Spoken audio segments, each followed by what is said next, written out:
नमस्कार दोस्तों, जय माता रानी की। दोस्तों, राजा दशरथ के जन्म की विचित्र कहानी। धर्म ग्रंथों के आधार पर कहा जाता है कि राजा दशरथ पूर्व जन्म में संभव मनु थे तथा इनकी पत्नी का नाम सत्यरूपा था। इन दोनों से ही संसार की उत्पत्ति हुई है।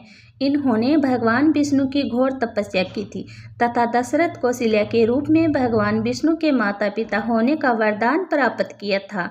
महाराज दशरथ के जन्म की कहानी विचित्र है। बताया जाता है कि ब्रह्मा जी से मरीच का प्रादुर्भाव हुआ था, जिनके पुत्र कश्यप जी थे। कश्यप जी के वंश में ही जन्म लिया इस व्यक्ति ने, जिन्होंने अयोध्या नगरी को बसाकर उसे अपनी राजधानी बनाया था तथा उनके नाम पर इस व्यक्ति कुल की स्थापना की। इसी कुल में जन्मे थे महान राजा भागीरथ, जिन्होंने अपनी तपस्या के बल पर गंगा माता को पृथ्वी पर आने के लिए कहा।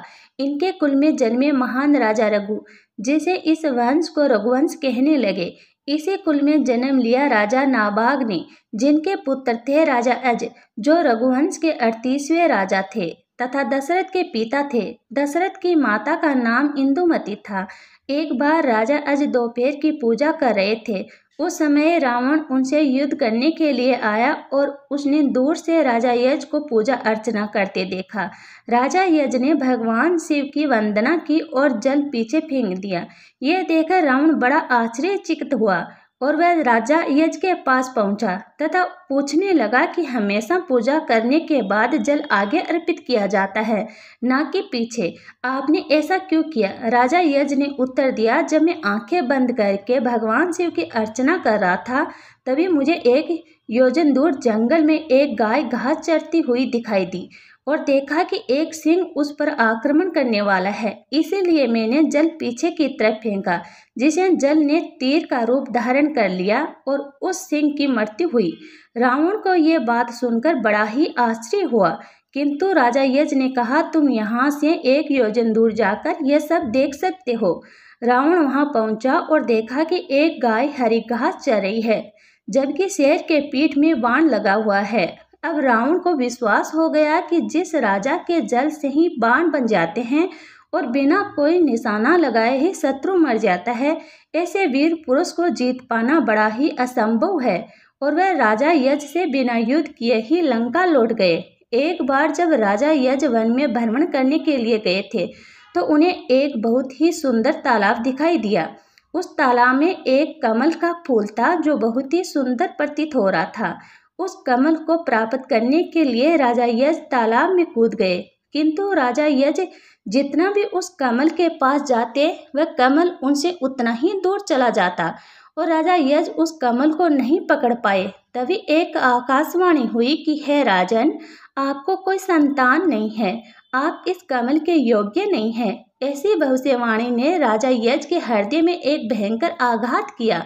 राजा अपने महल में लौट कर आए और उन्हें संतान की चिंता रहने लगी, क्योंकि उन्हें संतान नहीं थी, जबकि राजा यज भगवान शिव के बड़े भगत थे। कुछ समय बाद भगवान शिव उनकी इस चिंता से व्याकुल हो उठे और उन्होंने धर्मराज को आदेश दिया और कहा, तुम ब्राह्मण के वेश में अयोध्या नगरी पहुंचो, जिसे राजा यज को संतान की प्राप्ति होगी। धर्मराज और उनकी पत्नी ब्राह्मण और ब्राह्मणी के वेश में उसी क्षण सरयू नदी के किनारे कुटिया बनाकर रहने लगे। एक बार धर्मराज ब्राह्मण के रूप में ही राजा यज के दरबार में गए और उनसे भिक्षा की याचना करने लगे। तब राजा ने अपने खजाने में से ब्राह्मण को सोने की असरपियाँ देने चाहिए, लेकिन ब्राह्मण ने कहा कि यह धन तो प्रजा का है, आप अपना कुछ दीजिए। तब राजा यज ने अपने गले का हार उतारकर ब्राह्मण को देने लगे, किंतु ब्राह्मण ने फिर मना कर दिया कि यह भी प्रजा की ही धन संपत्ति है। इस प्रकार राजा यज को बड़ा दुख हुआ कि आज एक ब्राह्मण उनके दरबार से खाली हाथ जा रहा है। तब राजा यज रात्रि में एक मजदूर की वेशभूषा बनाते हैं और नगर में काम के लिए निकल जाते हैं। वह एक लोहार के घर पहुंचते हैं और वहां काम करने लग जाते हैं। पूरी रात वे बड़ी मेहनत से लोहे का काम करते हैं। जिसके बदले में उन्हें 1 टका मिलता है। राजा 1 टका लेकर ब्राह्मण को देने उनके घर पहुंचते हैं, लेकिन वहां ब्राह्मण उपस्थित नहीं था।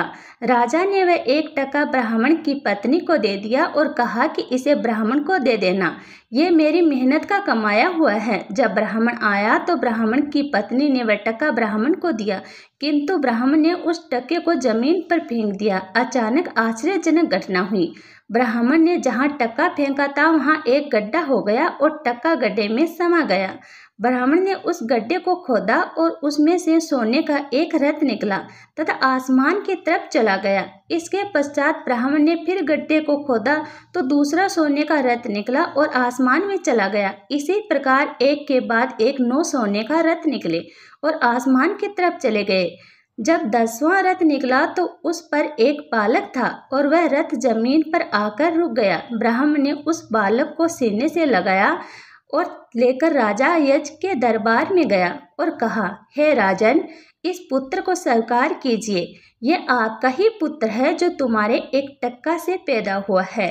तथा इसके साथ में 9 स्वर्ण रथ निकले जो आसमान में चले गए, जबकि ये बालक 10वें रथ पर निकला, इसलिए यह रथ तथा पुत्र आपका है। इस प्रकार से दशरथ जी का जन्म हुआ और इसी वजह से उनका नाम दशरथ पड़ा। कहा जाता है कि महाराज दशरथ को ध्वनि भेदी बाण चलाने में निपुणता प्राप्त थी, परंतु शायद अति आत्मविश्वास के चलते वह एक बार चूक गए।